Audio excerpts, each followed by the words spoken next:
Instacart helps you get what you need fast. Like when the watch party at your place finally makes it out of the group chat. Suddenly you need snacks, drinks, and all the things nobody planned for. With Instacart, you can get groceries and party essentials delivered. Just download the app, place your order, and it shows up in as fast as 30 minutes. That way, hosting feels easy and looks like you had a plan all along. Get the Instacart app today and get game day deals. Why choose a Sleep Number smart bed? Can I make my site softer? Can I make my site firmer? Can we sleep cooler? Sleep Number does that. Cools up to 8 times faster and lets you choose your ideal comfort on either side. Your Sleep Number setting. Enjoy personalized comfort for better sleep night after night. And now, during our President's Day sale, take 50% off our limited edition bed. Shop now for a limited time. Only at a Sleep Number store or sleepnumber.com.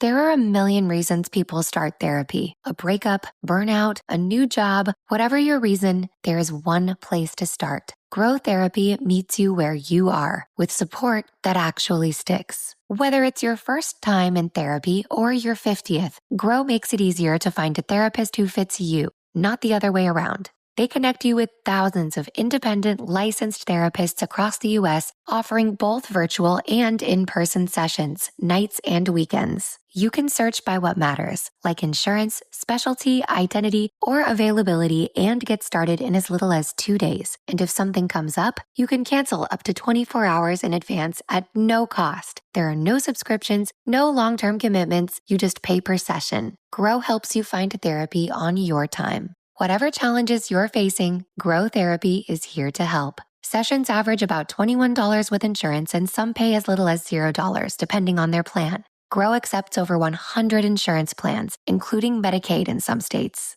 Visit growtherapy.com/start now today to get started. That's growtherapy.com/start now. growtherapy.com/start now. Availability and coverage vary by state and insurance plan.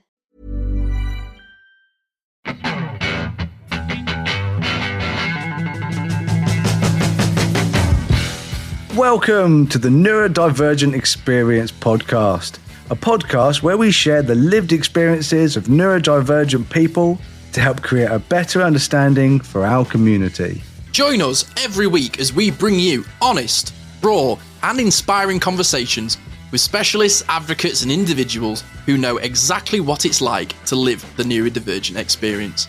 I'm Jordan James, a neurodivergent specialist, father of neurodivergent children, husband to a neurodivergent wife, and author of The Autistic Experience, and I'm joined by my best friend. I'm Simon Scott. I'm an autistic ADHD broadcaster, actor, and advocate. Join us as we journey into unravelling the neurodivergent experience. Hello, and welcome to the Neurodivergent Experience. I'm Jordan James, and I'm tired. Hello, yes, welcome and you're Scotty, and you're also tired. Am I? Why Who am I? Yeah. I'm always tired. Why are we... well, that's because of today's episode. Not because of the episode, but because of the topics. Yeah, the topics. Why are we always tired? No, just like EP boys. All the time, EP. Sorry if I've thrown everyone with this weird start, but I've had a very difficult week this week because I've been doing stuff with work, training, and so on and so forth. And I had the worst anxiety just going to the training, and it wasn't anxiety about the training. It wasn't anxiety about the scenarios, because there were security scenario training, so we have to sort of practice, different situations that we might be involved in security. Oh, how fun! No, to be honest, it's like I said, I know my job. I've been doing it for 25 years. It's literally water for ducks back. My anxiety was knowing that I was going to be bored. Because I've done it. I've done them all so many times. I know my job back to front. I'm really good at my job, and so I just kind of feel like this is going through the motions. It's something that we have to do every year. It's mandatory training. It's it's box ticking exercise. So I get paid for it, so I don't mind doing it. but I just had this terrible anxiety of the fact that I just didn't want to, because I knew it was going to be so boring, just going over the same thing over and over and over again. Yeah. And it was a proper sickness. Like, I felt sick to my stomach of just knowing that I was going to have to sit around for 8 hours and listen to somebody talk about things I already know about. So now sit with us for 50 minutes while we talk about...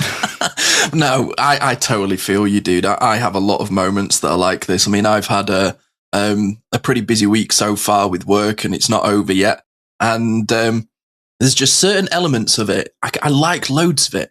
The bits that I don't like can take me hours, and they're like 5-minute jobs sometimes. Yeah. And I'm just like, just make it go away.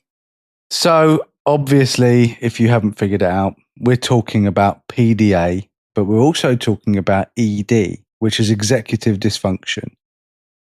Now, these two things look very similar.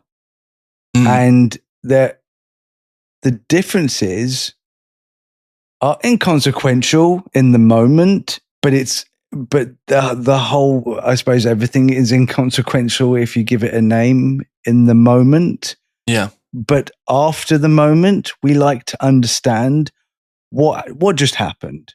You know, if a meltdown happens, I'd like to know why, so I could help myself in the future with it. Yeah.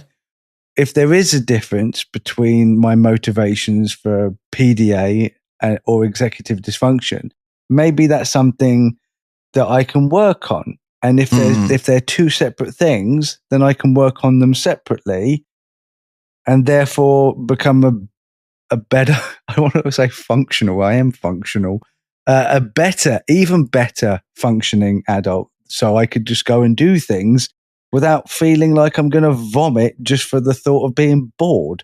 Yeah, it's that living without resistance, isn't it? Like, that's the sort of difficulty that I have with it. And I'll be honest, at this moment in time, I feel like I need to work on that, because I sometimes can't tell the difference between what is a PDA sort of response or an ED response. So I'm going to be learning a little bit today about myself, because PDA is something that is very recent. It's a feeling that I've experienced my entire life, but it's only very recently that I've been able to sort of give it a name or actually recognize it. And now that I'm recognizing it, it's like I've said many times on this show, I feel like a goddamn exorcist. As soon as I'm like, I can name you, be gone from this vessel. Like, that's how I feel like I can work on it. I have to exorcise the demon a little bit, but I name you, boy. So that is, that's sort of how I'm working with it. So you've got some lovely little notes here. So we'll give some quite literal little labels. So executive function, dysfunction, not function, dysfunction, definitely, involves difficulty with planning and starting tasks. Is common in a neurodivergent profile, while pathological demand avoidance is an anxiety-driven resistance to demands, often linked to neurodivergence, mostly seen apparently within ADHD, where the core issue isn't inability, but an intense need for autonomy, making tasks feel threatening. Both cause task avoidance, but ED struggles with how to do it, so overload, whereas PDA struggles with being told to do it, like a threat response, even with preferred activities. I'm just going to have to quickly correct you there, because I think you read it wrong. Oh, yeah, sure. Is that the PDA is more common to autism than ADHD? Oh, my apologies. But yes. Again, it really doesn't make any difference, because we keep saying it's the same brain.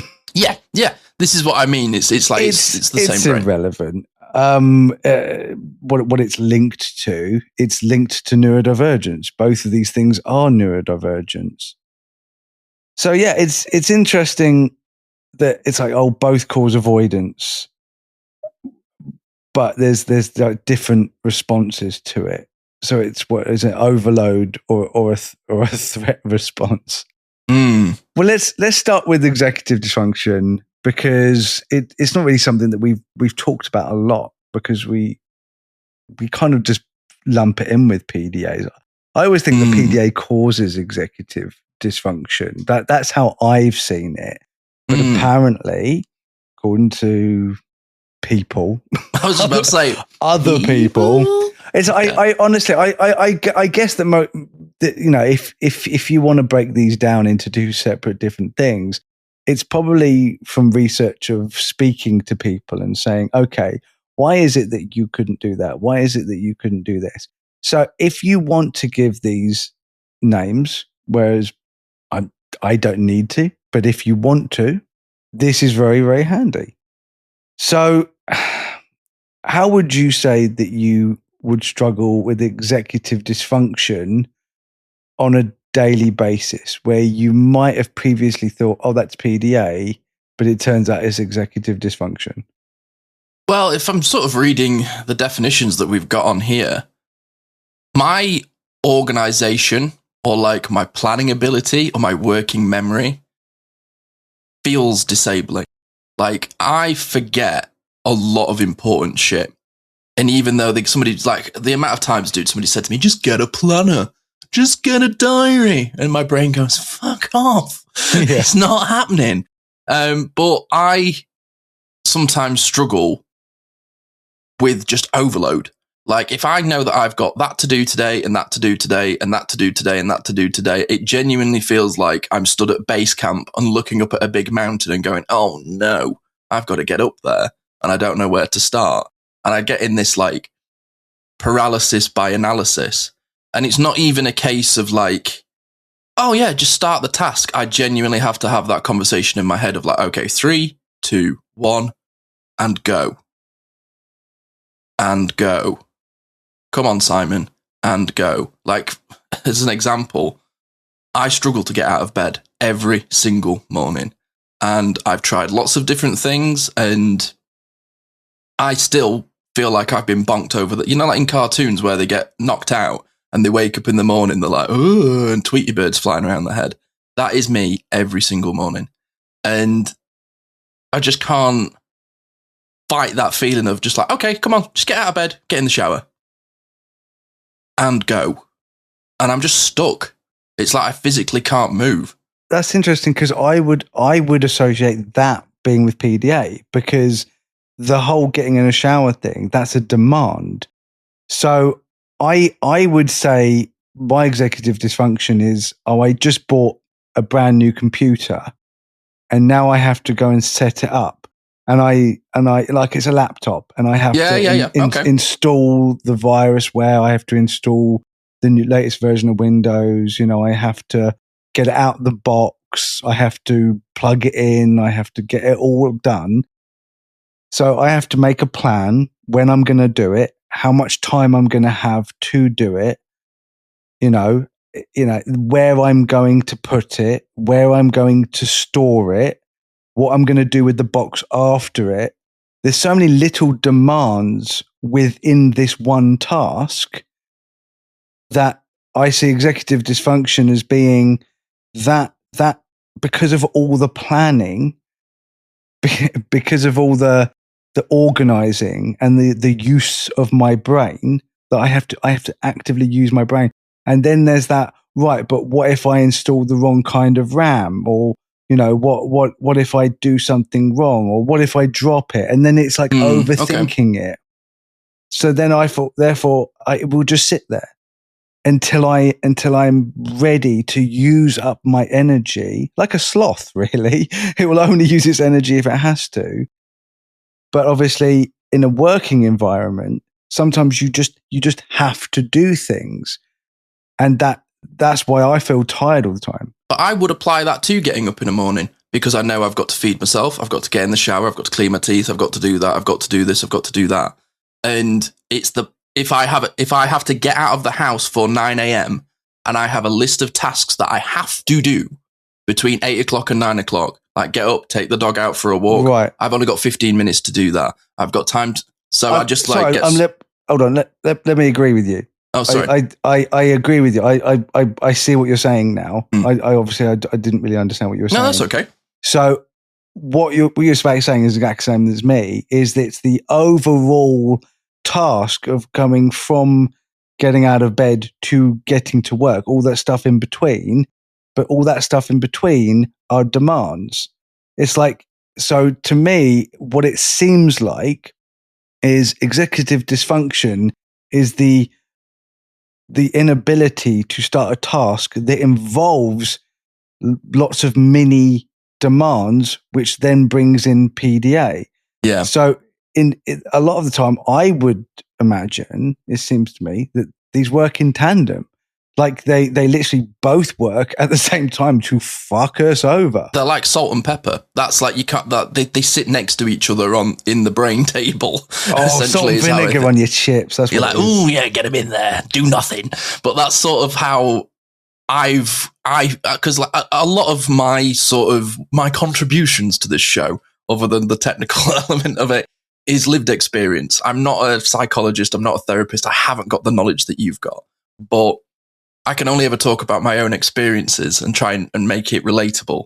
And I feel like these two are like the terror twins of my disability. They're like a tag team. They're hand in hand in that the inability to start a task creates more tasks, because then like I lose, throwing my time blindness into that, and I get distracted because I'm avoiding a task. And then suddenly I've got 45 minutes to do what happened in an hour. And that's when I start to stim. And that's when the anxiety kicks in and I start to panic because I know I've not got enough time to do stuff. And it's just like, it all just gets mixed together.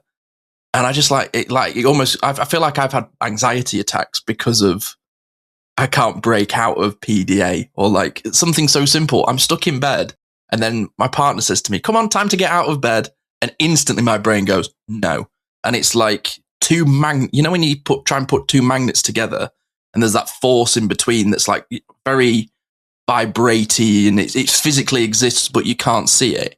That is happening in my brain. It's a horrible feeling. Like it's a quite a nasty little reaction, and I hate it. It makes me feel so icky, and it's so like exhausting to have that internal battle in my head, and it hurts sometimes. I mean, I would say that it I was just thinking about it, like in order to separate them, because I think they do go tandem most of the time. But if I'm going to separate them, I would say like starting a video game or starting a new television series. I don't want to do it, even though I want to do it. So I'll give you an example. I want to start a new game, but it's a big game. Right, there's a lot to it. Yeah. And instead of starting that game, I've gone and played all my old games. I've gone and played like all the Halos and the Bioshocks and the Gears of War because I know what to expect.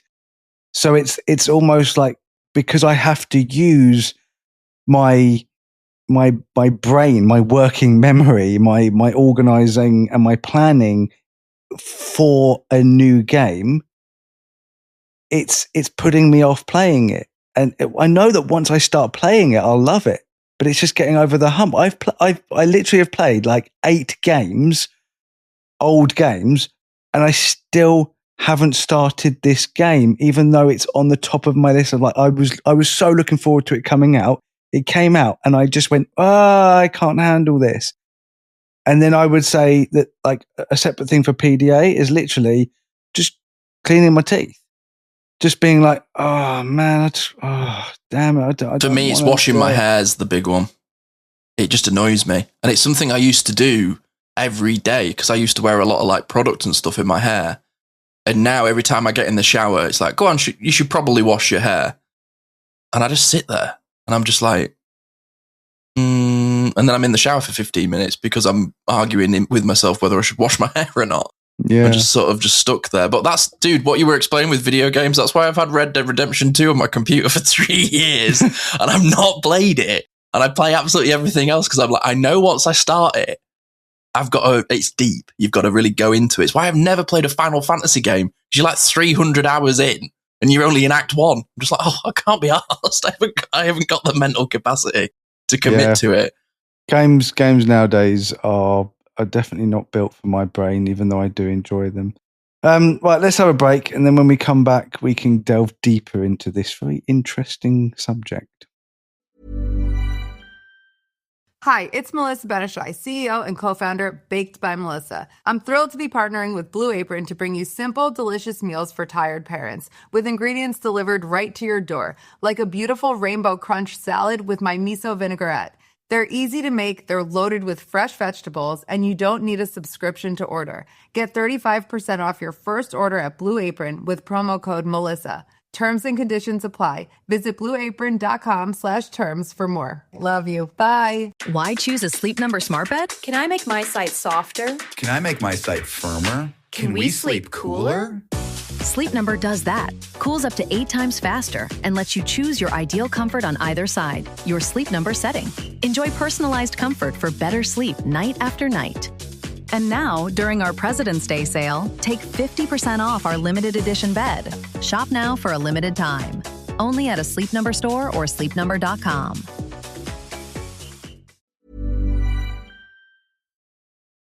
This is a Neurodivergent Experience podcast announcement. If you're looking for a private ADHD or autism assessment in the UK, RTN Mental Health offers a clear and supportive option without long waits. Private assessments with RTN are gold standard, NHS approved, and adhere to NICE guidelines. From the beginning of the process, you'll have access to a patient support coordinator who will guide you through every step of your journey, ensuring that you feel heard and supported. Care at RTN doesn't end at diagnosis, with follow-up recommendations, medication and therapy options available where appropriate. Jordan chose RTN for his own family because their care and attention to detail was second to none. They didn't just look at ADHD or autism in isolation. They took the time to understand the full picture. The team is neuro-affirming, highly experienced, and includes neurodivergent professionals who truly get it. To help make private assessment more accessible, RTN is pleased to offer the option to pay in 3 zero-interest installments with Klarna, allowing you to spread the cost in a way that works for you. Terms and conditions apply. Beginning the process is simple. Visit rtnmentalhealth.co.uk to book your assessment now to take the first steps towards understanding and getting started in 24 hours. Redeem 10% off your booking using Jordan's code JJ007 at checkout. RTN Mental Health, offering clarity, care and answers without the wait.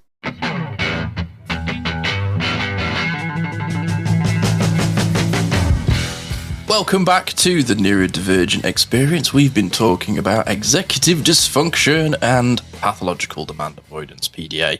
And I got told to come back from the break, and I don't really want to, but I'm here now.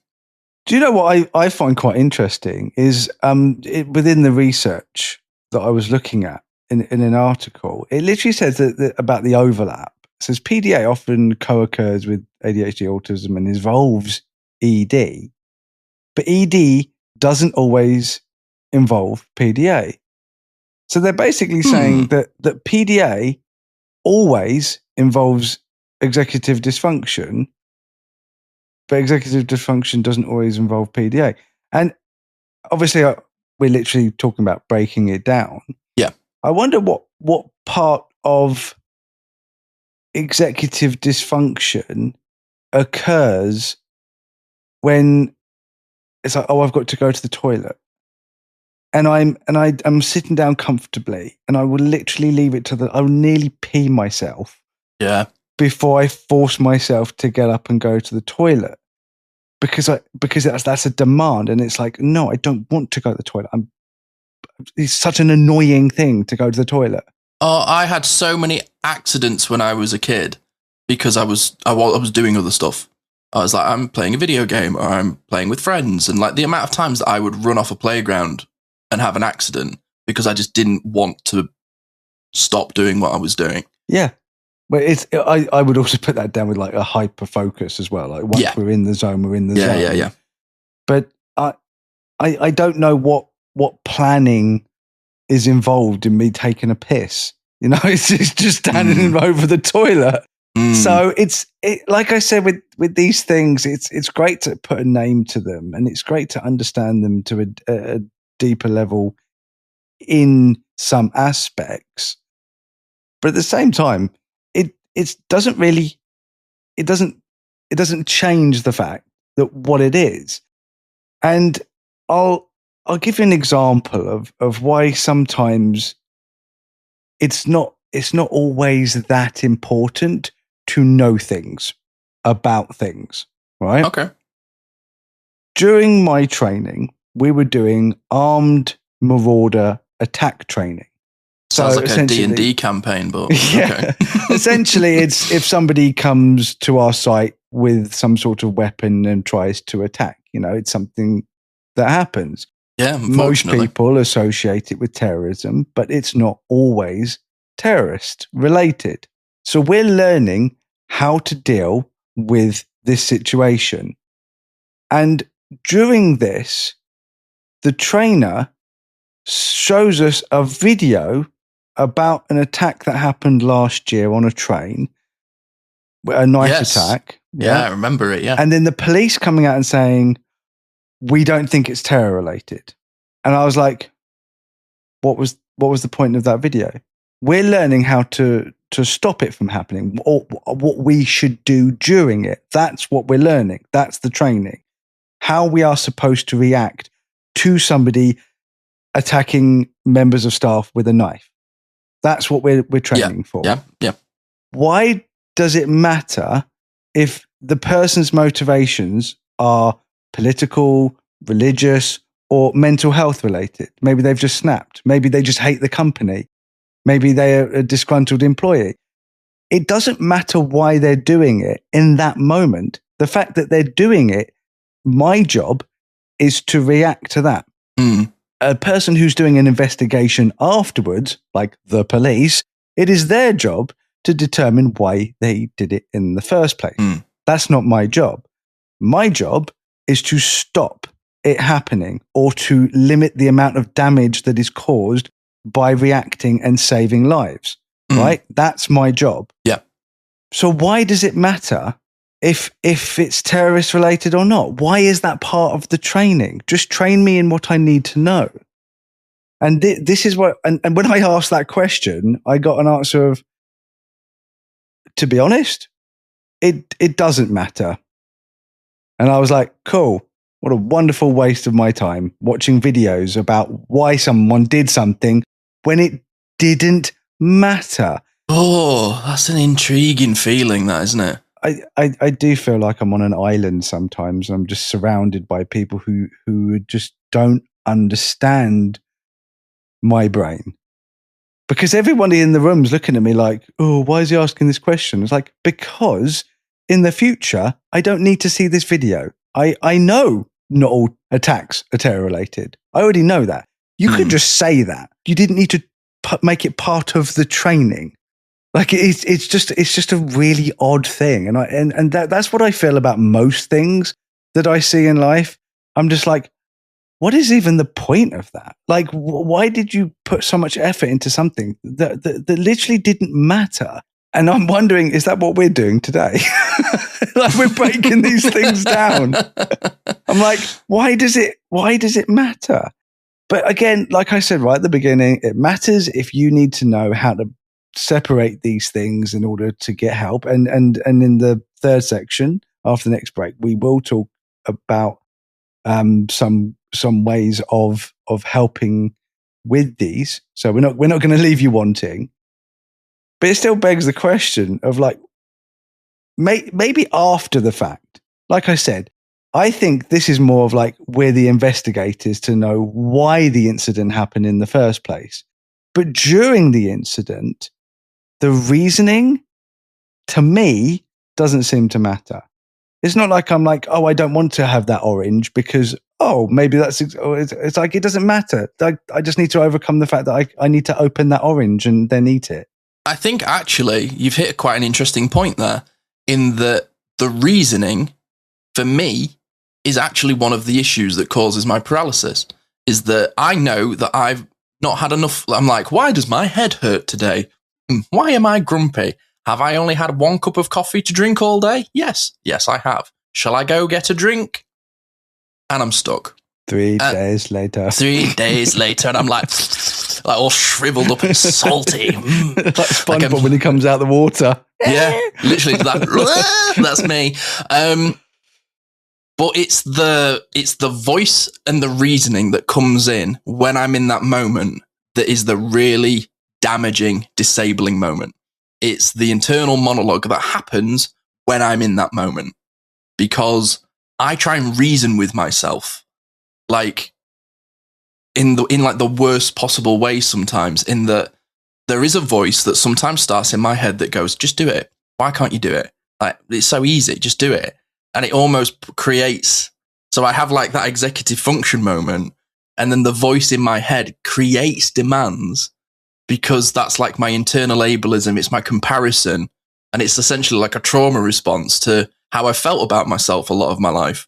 So when I'm sat there going, I should probably go and get a drink, I'm dehydrated and I'm grouchy, it's the voice in my head that then sits me in place and creates that sort of demand, because I'm like, come on, Simon, you have to do this. You have to do this. Just get up and do it. And then when I don't, it's very, very easy for my brain to go, well, aren't you a piece of shit?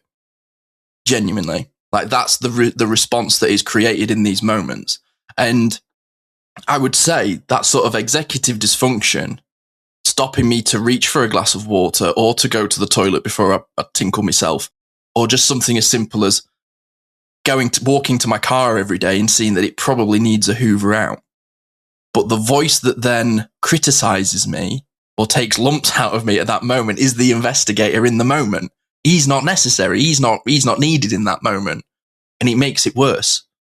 Like, that's sort of just my experience of how I find a lot of the time when I just sort of go, oh, I should probably do that. And then the negative voice kicks in and just makes it seem 10 times harder. Like, it just makes a mountain out of a molehill.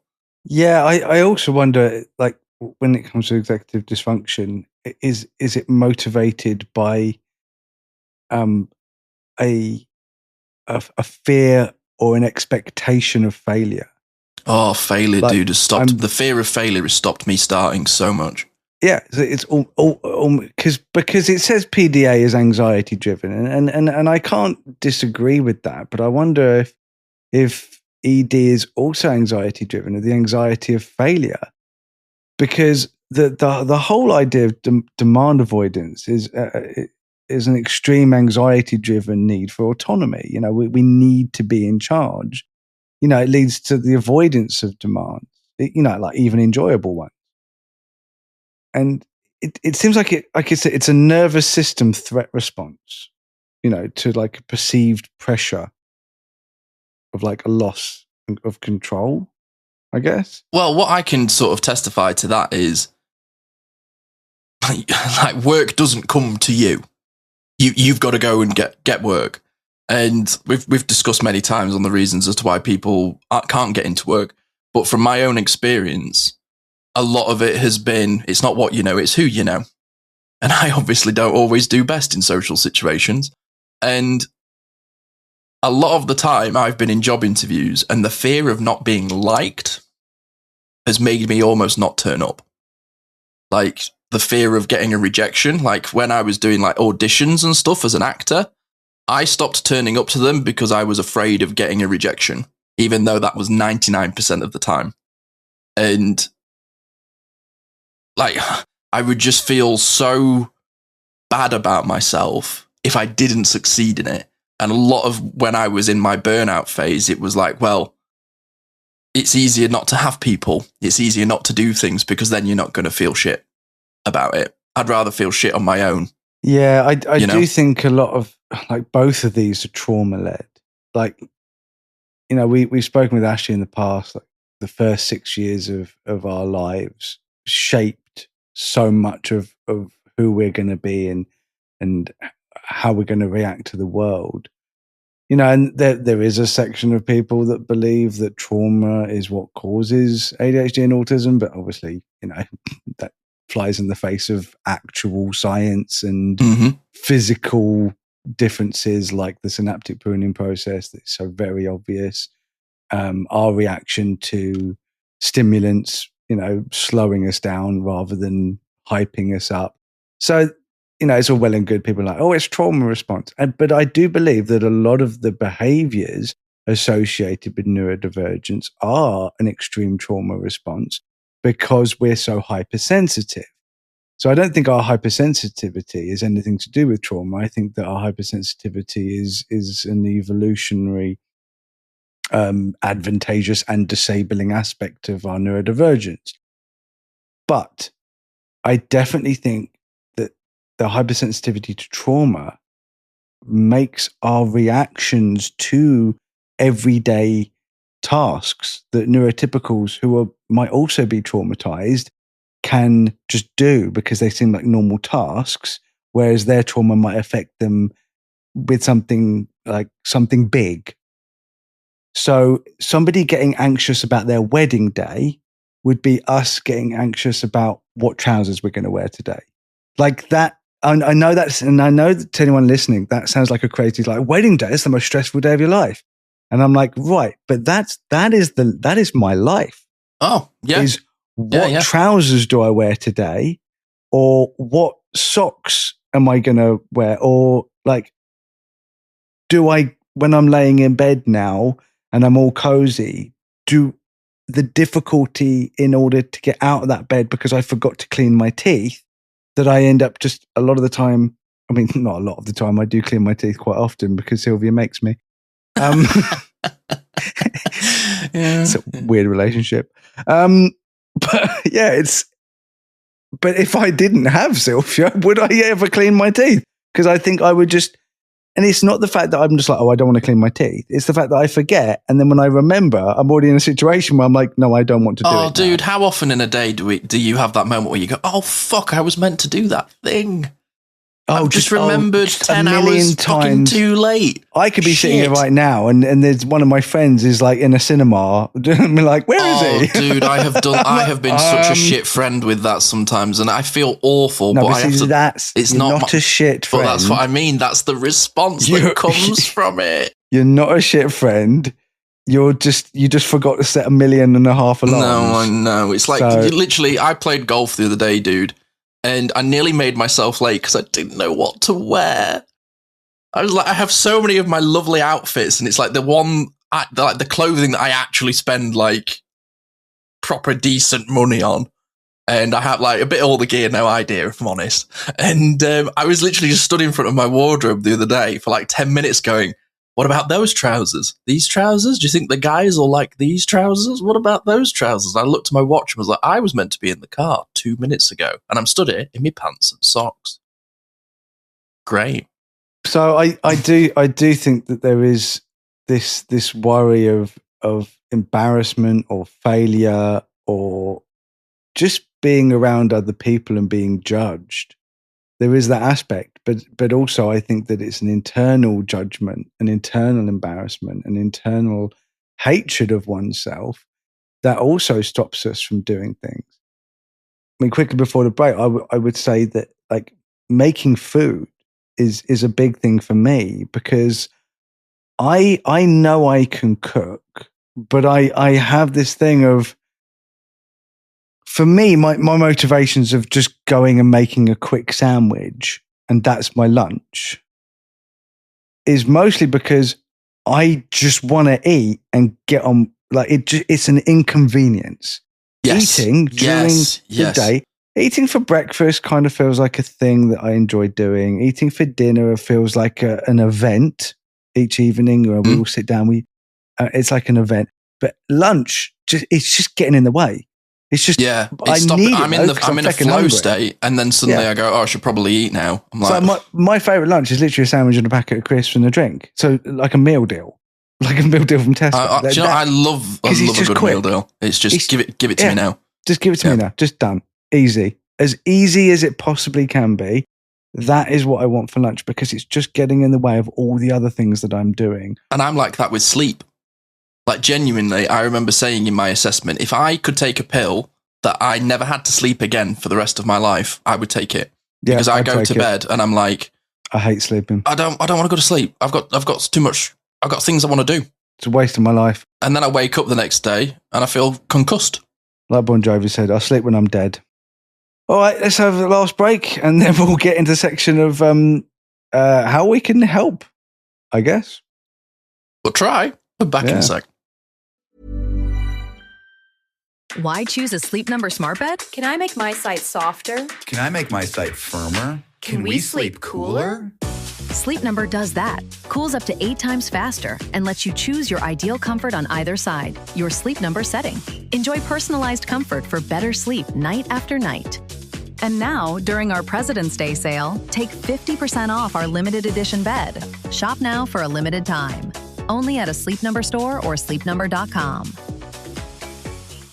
There are a million reasons people start therapy. A breakup, burnout, a new job, whatever your reason, there is one place to start. Grow Therapy meets you where you are with support that actually sticks. Whether it's your first time in therapy or your 50th, Grow makes it easier to find a therapist who fits you, not the other way around. They connect you with thousands of independent, licensed therapists across the U.S., offering both virtual and in-person sessions, nights and weekends. You can search by what matters, like insurance, specialty, identity, or availability, and get started in as little as 2 days. And if something comes up, you can cancel up to 24 hours in advance at no cost. There are no subscriptions, no long-term commitments, you just pay per session. Grow helps you find therapy on your time. Whatever challenges you're facing, Grow Therapy is here to help. Sessions average about $21 with insurance, and some pay as little as $0, depending on their plan. Grow accepts over 100 insurance plans, including Medicaid in some states.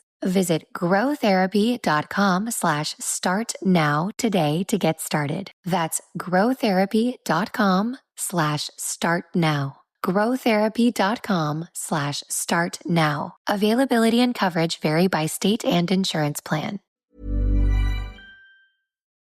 Have you ever felt stuck in patterns that don't serve you? Struggled with stress or wanted to connect more deeply with yourself? Then I have to introduce you to a friend of the podcast, Ashley Bentley of Integrated Coaching, Breathwork and Hypnotherapy. Ashley is a highly experienced clinical hypnotherapist and coach specializing in working with neurodivergent minds.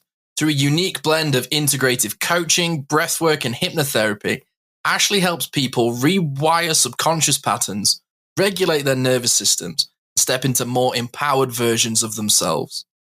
Whether you're dealing with addiction, anxiety, burnout, or struggles with self-acceptance, Ashley offers practical and science-backed tools tailored just for you.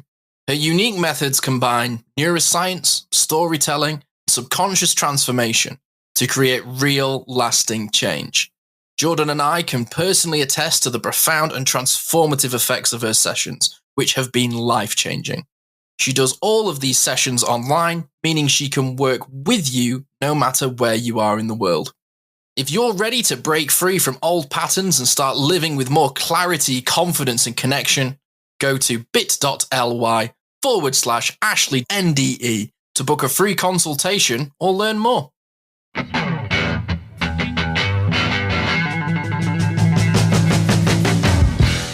Welcome back to. I don't want to do it anymore. Oh, me neither. See you later. Bye. My executive dysfunction /PDA/childishness. I am intrigued, listeners. If I go welcome back from the break, do you all just log off? Just turn it off. It says you're listening to. No, I'm not. Bye. Right. So, Help. okay. if we break them down. So, just completely blank then. Sorry about everyone. We didn't go off air. My brain literally just stopped working. Sorry, I'll edit a second of that silence out so people aren't as... yeah, I'll keep in reality, it was like 7 hours. Okay, so first of all, this is how you would tell them apart. So after the event, after the critical event has happened and you're feeling all bad and annoyed at yourself and thinking you're lazy and people are calling you useless when you're not, and you're not, you can tell them apart. You evaluate the why. Is the person stuck because they can't figure out the steps, like what to do? What do I do next? Yeah, executive dysfunction. or because the pressure to do it feels overwhelming and unsafe. PDA. So that is a very simplistic way of being able to say, okay, this is the reason why, if that's what you need.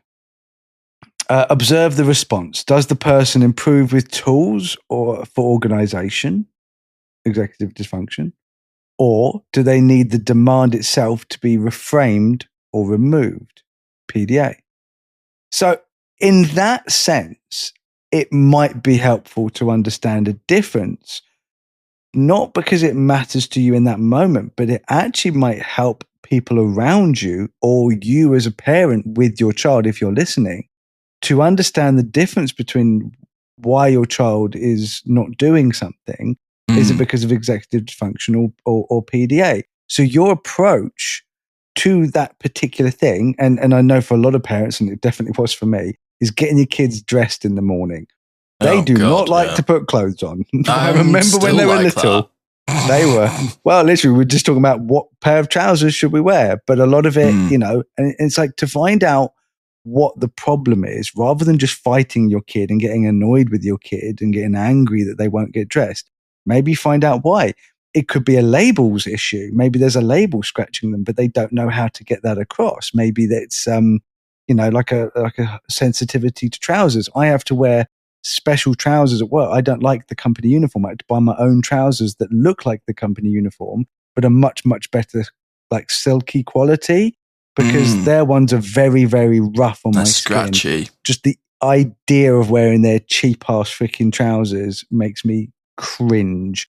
So I had to buy better quality trousers. Better quality, by the way, was Tesco's own brand, were better quality than what I was given by my work. Yeah, I can imagine. Yeah, so it wasn't like I went and bought it's like an XXL school uniform trousers or something. Yeah, so it's always great to understand like the motivations of why something is happening in order to maybe just be there, because I think a lot of the time that's what we need.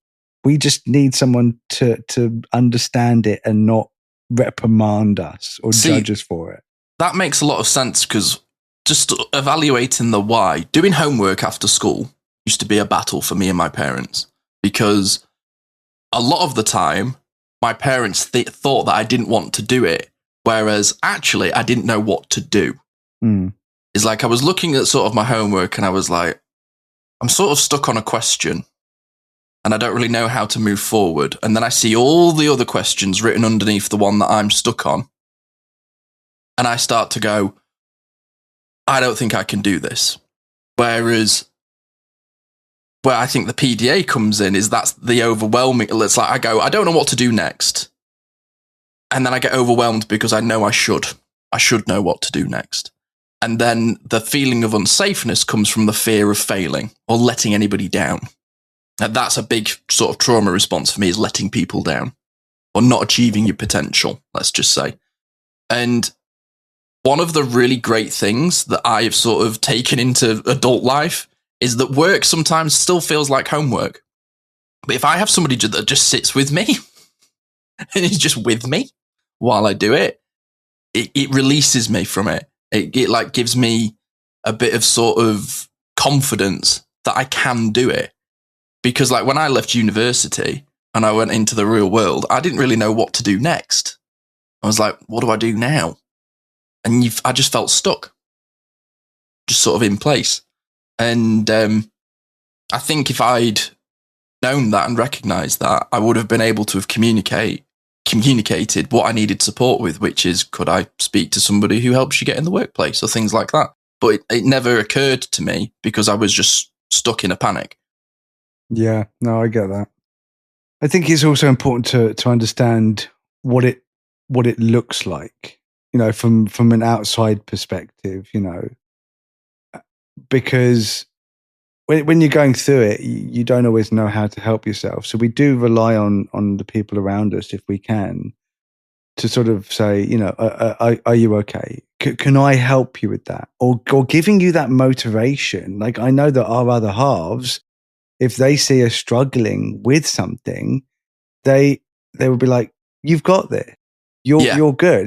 We've got like personal cheerleaders. That motivate my us cheerleader. to do these things. Yeah, very true. You know, so rather than us sitting there feeling like we're on our own and we have to figure this all out by ourselves, we have amazing people around us that help us through those moments, like we can help them through their moments. I think it's the beauty of neurodivergent relationships. At their core is the understanding of each other. But what it looks like is that I can't even think about doing something, and I'm gonna like a freeze. Like you just like you said before when you were like, oh, I need to go out of the house, and then you just freeze. You're just like, come on, let's do this. You know, we can have meltdowns because of it, because of just like, why can't I do that? And just like that anger. I'd go and hide, dude. Like if I had to go and get the train, 9 times out of 10, I would just go and sit in a toilet. Just sit there. Oh, see, that's creative avoidance. That's interesting. That's using your environment in order to avoid something. I used to do that with a job that I hated. This is like 20 something years ago when I worked as a Sainsbury's security guard. I hated being on the floor. I hated it. It was the worst job I ever had. So I used to smoke. I haven't smoked for like. I didn't know that you used to smoke. Yeah, I smoked. Yeah, I just stress. Wow, I cannot imagine you ever smoking. I've never even thought about that. How strange! It seems strange to me now that I used to smoke. That's mental. Yeah, I mean, I didn't know that. I quit. Do you know what? I just quickly sidebar. Just quick. I quit when watching an episode of How I Met Your Mother, and there's an episode where you find out that they actually all smoke. You never see them smoke, but they all smoke. And they all said that they were going to quit together. And they're on the roof, I think it is. And they literally said, this is our last cigarette. And I said, okay, that's what I'll do.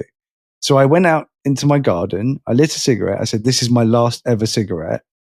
And I finished about halfway through it, put it out, and I've never smoked a cigarette since. Sure, it's so funny. That is how I quit smoking as well, you know. Not the How I Met Your Mother thing. But it was during. Be weird if it was. It was very odd, wasn't it? You know, I'm on the roof in the background, like, yeah, man. But no, I sat on my balcony during COVID, and I got halfway through a cigarette, and I looked at it, and I went, "I've never liked doing this." Yeah, they're gross. I think I'm just going to stop, and I sort of put it down. I smelt my fingers and was like, "Ugh, disgusting." And I've never really picked up a cigarette since. I actually started after my brother died, and it was a way of self-harming. Because I knew that cigarettes kill you. I knew that cigarettes would harm me. So I did it to harm myself. It was a form of self-harming. And then I just got addicted to it. But anyway, back to the show. Welcome back. Yeah, welcome back. It's like a fight, flight, freeze. That's the sort of reaction you're looking for. And that's with both of these things, because they do look similar. The reactions are similar. It's the motivations that are different, which is why you know that, you know, to a certain extent, you as from an outside perspective, if you understand the motivations behind them not being able to do something, because it might be something that occurs every single day, like cleaning your teeth, like, you know, making lunch, like going to school, finding the reasons rather than just getting annoyed at the situation. That's the most important thing that you as a parent or that you as a carer or a loved one can do for your person. And a really good way of doing it is just lowering the pressure, you know, making it like, oh, no, this isn't a big deal. Because like I said, we feel like this is a big deal. Like, this is a huge deal. This tiny, tiny thing that everybody does every single day, we have turned a puddle into an ocean. Yeah. To get over a puddle, it is now an ocean. And we always look like we're blowing things out of proportion. And because that's not true. We are blowing things out of proportion, but it's not deliberate. I'm not deliberately being dramatic. Yeah, exactly. It's just the way that my brain catastrophizes every little thing and turns the day-to-day things into the most horrifically awful, difficult shit. Even shit I want to do, like playing my new fucking game, which I definitely will 100% do once I get back from New Zealand.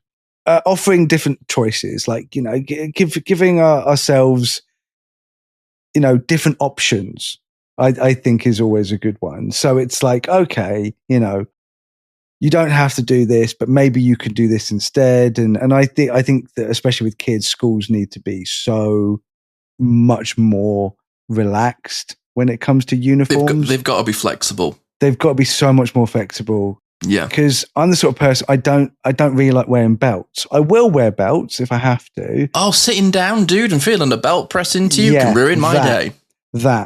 I have a thing on my seatbelt, and when I'm talking about belts, I'm talking about, like, obviously on the trousers. But with my seatbelt, where it wraps around my stomach, it aggravates me when it touches me. If my t-shirt comes up and the belt touches my naked skin. Oh no, you're killing me.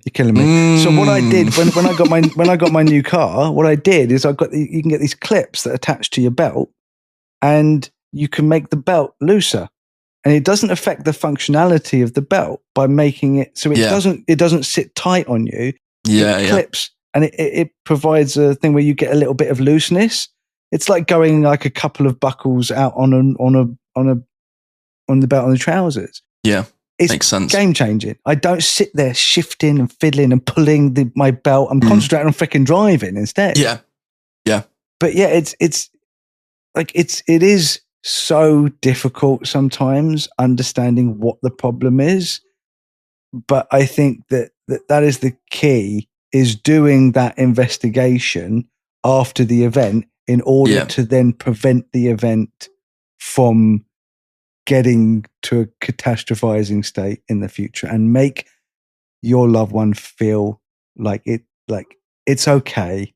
You can do this. I was just about to add to that as well. One of the things that has really helped me with this, obviously doing the investigating, but creating collaborative problem solving in a lot of my issues around it are shame related.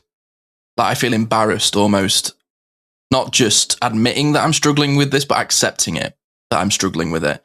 And something for me, I hate supermarkets. They're too bright. I don't like the hot cold thing. And I just want to eat. I don't want to have to think about all the, like, just going to the supermarket and buying ingredients for a meal just does my head in.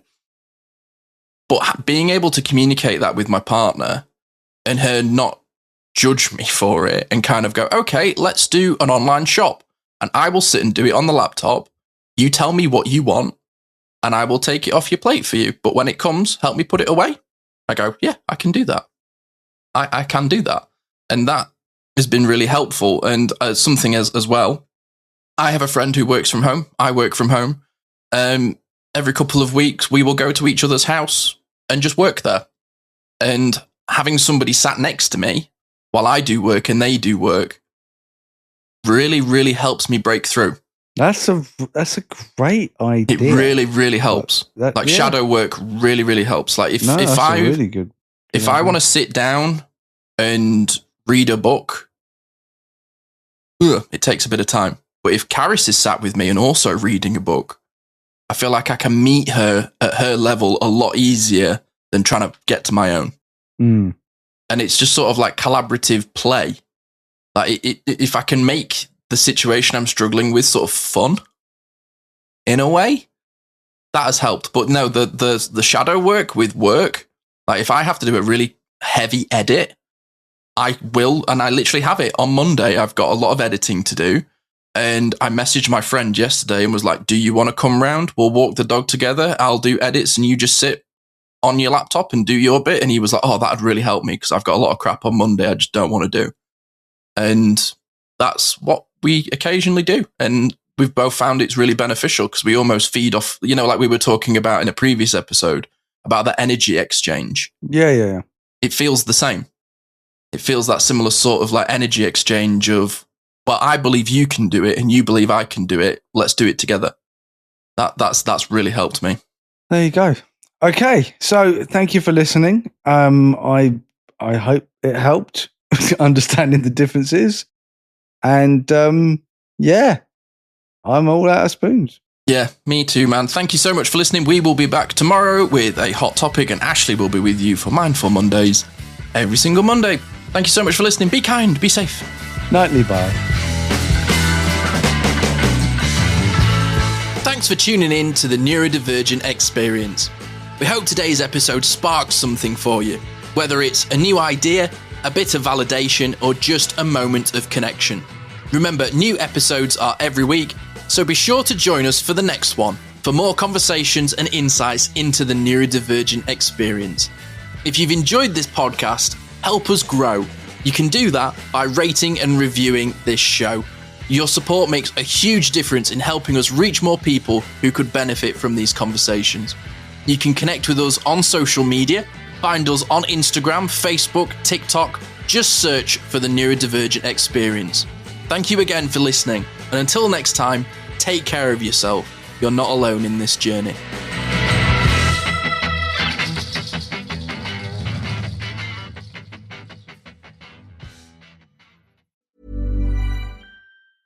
Why choose a Sleep Number smart bed? Can I make my site softer? Can I make my site firmer? Can we sleep cooler? Sleep Number does that. Cools up to 8 times faster and lets you choose your ideal comfort on either side, your Sleep Number setting. Enjoy personalized comfort for better sleep night after night. And now, during our President's Day sale, take 50% off our limited edition bed. Shop now for a limited time. Only at a Sleep Number store or sleepnumber.com.